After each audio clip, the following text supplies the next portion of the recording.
Good morning, class. Today we will discuss the next topic, acceleration of a body down a rough inclined plane. इस topic से पहले हमने study किया था angle of friction and angle of repose. Angle of repose must be equal to the angle of friction for the motion of the body down on an inclined plane. जब angle of friction और angle of repose equal होते हैं तो उस time पे जो body है वो ईजिली किसी भी इंक्लाइंड सरफेस पे मूव करती है. अगर वो दोनों के इक्वल नहीं होंगे तो बॉडी अपने मोशन को स्टार्ट नहीं करेगी. तो यहाँ पे एंगल ऑफ रिपोज क्या है? एंगल ऑफ रिपोज वो एंगल होता है इंक्लाइंड प्लेन का, यहाँ पे आप कंसीडर कर सकते हो. ये वो एंगल है जहाँ पे बॉडी का मोशन जस्ट स्टार्ट होता है. तो यहाँ पे जो ये आपको एंगल दिख रहा है that is the angle theta. This is the angle of repose where the motion of the body just started. It is called the angle of repose. तो इस टॉपिक में हम स्टडी करेंगे angle acceleration of the body down a rough incline plane. तो सबसे पहले हमारे पास कोई भी एक ऑब्जेक्ट है जिसके ऊपर जो वेट है वो डाउनवर्ड डायरेक्शन में लग रहा है, दैट इज़ डाउनवर्ड डायरेक्शन में, दैट इज़ mg.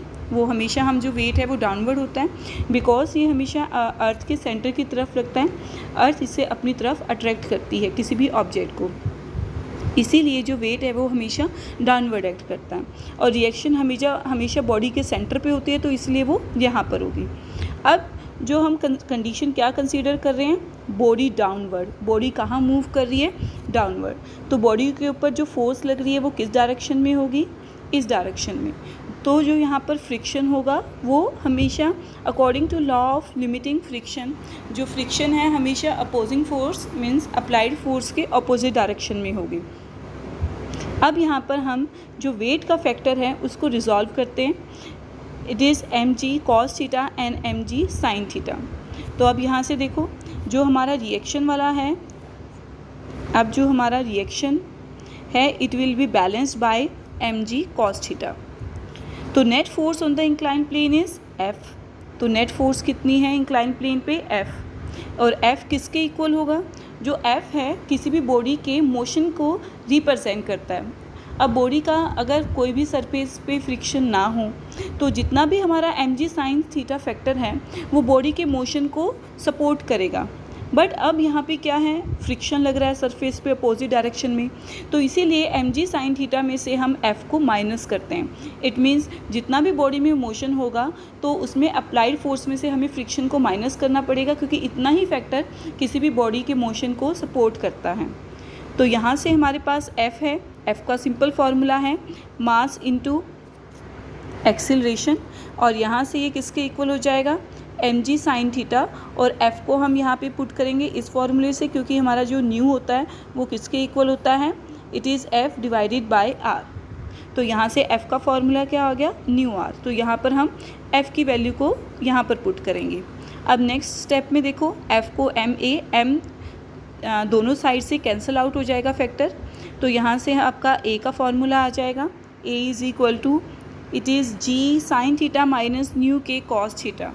अब यहाँ पे इस फैक्टर में जो आपका एक्सेलरेशन है it must be less than g. Why? क्योंकि जो हमारा ये वाला फैक्टर है वो हमेशा 1 से लेस देन होगा. 1 से लेस देन क्यों? क्योंकि जो साइन थीटा है वो हमारा हमेशा 1 से 1 की तरफ लाई करता है. तो आपका जो कुछ भी फैक्टर है वो इसमें से माइनस हो रहा है तो डेफिनेटली जो आपका ये होल फैक्टर है वो 1 से लेस हो जाएगा. तो इसीलिए जो हमारा एक्सेलरेशन है इस must be less than g. तो एक्सेलरेशन हमारा डाउन इंक्लाइन प्लेन पे जो भी हमारा एक्सेलरेशन होगा वो हमेशा एक्सेलरेशन ड्यू टू ग्रेविटी से कम ही होगा. क्योंकि अदरवाइज़ अगर हम कंसीडर करें कि हमारा ऑब्जेक्ट ऊपर से नीचे वर्टिकल प्लेन में आ रहा है तो इसमें जो आपका a है it must be equal to g. तो a और g के इक्वल होंगे. बट इंक्लाइन प्लेन पे जो आपका एक्सेलरेशन है वो एक्सेलरेशन ड्यू टू ग्रेविटी से लेस होगा.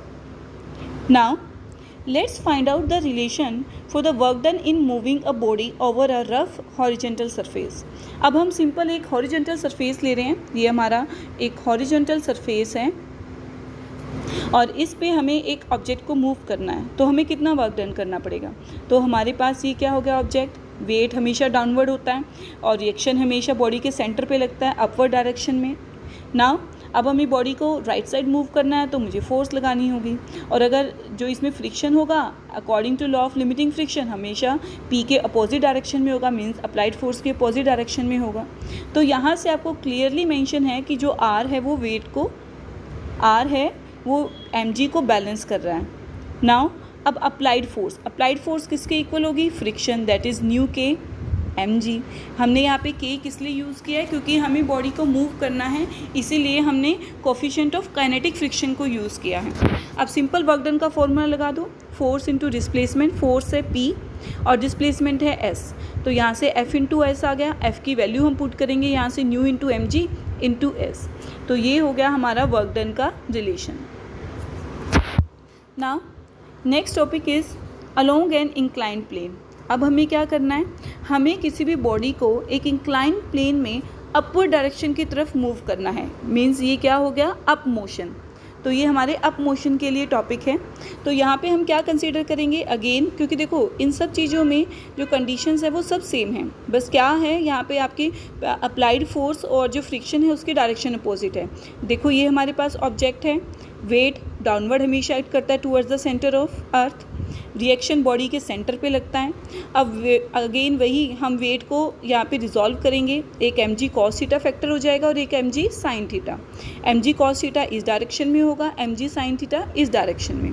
अब यहाँ पे जो अप्लाइड फोर्स है, क्योंकि अब बॉडी कहाँ जा रही है, अपवर्ड डायरेक्शन में, तो जो अप्लाइड फोर्स है वो अप डायरेक्शन में होगी, और इसीलिए जो फ्रिक्शन है हमेशा अप्लाइड फोर्स के अपोजिट होता है, तो फ्रिक्शन इसमें अपोजिट डायरेक्शन में होगा, और ये हो गया हमारा एंगल ऑफ रिपोज। तो सबसे पहले हम यहाँ पे कंसिडर करेंगे m is the mass of the body which has to be moved up, and एक रफ प्लेन है ए बी। नाउ अब यहाँ पे जो वेरियस फैक्टर्स हैं, जो फोर्सेस अभी हमने डिस्कस कर ली हैं, ये फैक्टर, ये पार्ट। नाउ अब इक्विलिब्रियम कंडीशन में जो आपका mg cos theta it will be balanced bye r, ठीक है, वो हमारा r से बैलेंस होगा। और अब हम क्या कैलकुलेट करेंगे, force which is required to move the body along upward direction. तो इसीलिए यहाँ पे जो mg sin थीटा है उसमें f को हम प्लस करेंगे। वाई, क्योंकि आप देखो जो mg sin थीटा है वो भी इस डायरेक्शन के अलोंग एक्ट कर रहा है, जो फोर्स ऑफ फ्रिक्शन है वो भी इस डायरेक्शन के अलोंग एक्ट कर रहा है, तो जो मोशन है वो किससे बैलेंस हो रहा है, mg sin theta plus f, क्योंकि mg sin थीटा और फ्रिक्शन दोनों ही सेम डायरेक्शन में हैं, तो इसीलिए हम इसको यहाँ पे फैक्टर को प्लस करेंगे। तो यहाँ से अब हमें कैलकुलेट करना है वर्क डन। तो वर्क डन क्या होगा, simple formula, force into distance. तो यहाँ से फोर्स का फॉर्मूला हो गया दिस, तो डिस्प्लेसमेंट क्या हो गया s, तो यहाँ से वर्क डन का फॉर्मूला हो गया mg sin theta plus new के इंटू r। तो mg sin theta plus new के mg cos theta into s। तो ये हो गया हमारा वर्क डन के लिए रिलेशन फॉर अपवर्ड मोशन। तो हमने डाउनवर्ड मोशन के लिए और अपवर्ड मोशन दोनों के लिए इजीली कैलकुलेट इसे कर लिया है। तो इस टॉपिक से हमारे सबसे इम्पॉर्टेंट आते हैं न्यूमेरिकल्स, जिसे हम डिस्कस करेंगे कल मैं सिर्फ आपसे इस टॉपिक से रिलेटेड न्यूमेरिकल पोर्शन ही डिस्कस करूँगी। नाउ अगर मुझे वर्क डन कैलकुलेट करना है इस रिलेशन में, तो हम अगर मुझे ये सब फैक्टर्स नोन हैं तो मैं इजीली वर्क डन कैलकुलेट कर सकती हूँ। So this is all about the acceleration on an incline plane. Acceleration चाहे अपवर्ड डायरेक्शन में है चाहे डाउनवर्ड डायरेक्शन में है, तो हम दोनों ही इजीली कैलकुलेट कर सकते हैं। Now next topic is the friction is a necessary evil. तो फ्रिक्शन हमारे लिए नेसेसिटी भी है और हमारे लिए डिसएडवांटेजेस भी हैं इसकी, तो इसीलिए ये एक नेसेसरी एवल है। नेसेसिटी क्योंकि हमारी डेली यूज़ में फ्रिक्शन से हम वॉक कर सकते हैं, अगर फ्रिक्शन होगा हम तभी वॉक कर सकते हैं। Vehicles can not work without friction, तो हमारी मशीनरी पार्ट्स हैं उनमें भी उनको रोटेट करने के लिए फ्रिक्शन चाहिए। हम जो टायर्स हैं अगर फ्रिक्शन नहीं होगा तो वो मूव कैसे करेंगे। तो इन सब चीज़ों के लिए जो फ्रिक्शन है हमारी डेली लाइफ में हमारे लिए बहुत इम्पॉर्टेंट है, बट इसकी एडवांटेजेस के साथ साथ इसकी डिसएडवांटेजेस भी हैं, तभी हम इसे क्या कहते हैं, it is a necessary evil. And wear and tear का होता है हमारे जो मशीनरी पार्ट हैं वो कुछ टाइम के बाद टूट जाते हैं या फिर हमें कुछ टाइम के बाद उनमें ऑयलिंग की नीड होती है। वो सब के किस वजह से है? फ्रिक्शन की वजह से, क्योंकि उसमें उन चीज़ों को टूटते रहते हैं जिस वजह से हमें जो मशीनरी पार्ट है हमारे लिए हमें उनको न्यू परचेज़ करना पड़ता है या फिर उनमें कुछ डैमेज हो गया है उसको ठीक करवाना होता है। तो इसीलिए ये हमारे लिए इसकी बहुत सारे डिसएडवांटेजेस हैं। Now large amount of power is wasted, यहाँ पे एनर्जी का लॉस भी होता है, क्योंकि यहाँ पे एनर्जी का लॉस क्यों होगा? क्योंकि हमें उसको बहुत टाइम तक हम यूज़ कर रहे हैं, तो इसकी जो एफिशिएंसी हम जितना इनपुट दे रहे हैं उतना हमें आउटपुट नहीं मिलता, क्योंकि वहाँ पे कुछ पावर का लॉस होता है फ्रिक्शन की वजह से। तो इसीलिए जो इसकी एफिशिएंसी है वो मशीन की एफिशिएंसी को डिक्रीज़ कर देता है। नाउ थर्ड इज़ द, जब हम फ्रिक्शन को एक्सेसिवली यूज़ करेंगे तो वहाँ पर क्या प्रोड्यूस होती है? हीट, जो हमारे मशीनरी पार्ट को डैमेज करती है।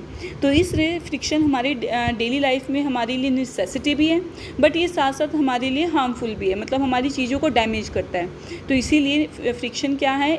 Is a necessary evil. Now अब हम फ्रिक्शन को बिल्कुल ख़त्म नहीं कर सकते, क्योंकि फ्रिक्शन नहीं होगा तो हमारी लाइफ उसके बिना पॉसिबल नहीं है। बट हम क्या कर सकते हैं? हम फ्रिक्शन को रिड्यूस कर सकते हैं, हम फ्रिक्शन को चेंज कर सकते हैं। So there are many methods of changing reducing friction. तो फर्स्ट इज़ बाय पॉलिशिंग, हम सरफेस को पॉलिश कर सकते हैं, बट हम उसको एक लिमिट तक ही पॉलिश करेंगे, क्योंकि अगर हम एक लिमिट से ज़्यादा उसको पॉलिश करते हैं तो वहाँ पे एडिसिव फोर्सेस एक्ट ज़्यादा करती हैं, जिस वजह से वहाँ पे जो फ्रिक्शन है और इंक्रीज़ हो जाता है ना। लुब्रिकेशन मीन्स ऑयलिंग, मतलब जैसे जनरली हमारे जो सरफेसेस हैं उनको ग्रीस करते हैं या ऑयलिंग देते हैं, तो हम उससे उनके फ्रिक्शन को रिड्यूस कर सकते हैं। स्ट्रीम लाइनिंग का मतलब होता है एक लेयर में मोशन, जैसे आप हम कहते हैं जनरली, जैसे हमारे पास लिक्विड की बहुत सारी लेयर्स हैं, उनका हर एक लेयर एक पर्टिकुलर मोशन में मूव कर रही है, एक पर्टिकुलर डायरेक्शन में, सबका सेम लेयर का मोशन सबका सेम है, उसे हम स्ट्रीम लाइनिंग मोशन कहते हैं। ऐसे ही फ्रिक्शन है, अगर हमारे पास स्ट्रीम लाइनिंग मोशन होगा, जैसे एरोप्लेन्स की जो शेप है वो इसी तरह बनाई जाती है ताकि स्ट्रीम लाइन मोशन हो और फ्रिक्शन कम हो, जिससे वहाँ पे लॉस कम हो। The most important point is by using ball bearings. मतलब बॉल बेयरिंग क्या होते हैं? हमारे पास ये दो सिलेंडर हैं, एक ये सिलेंडर और एक अंदर वाला सिलेंडर।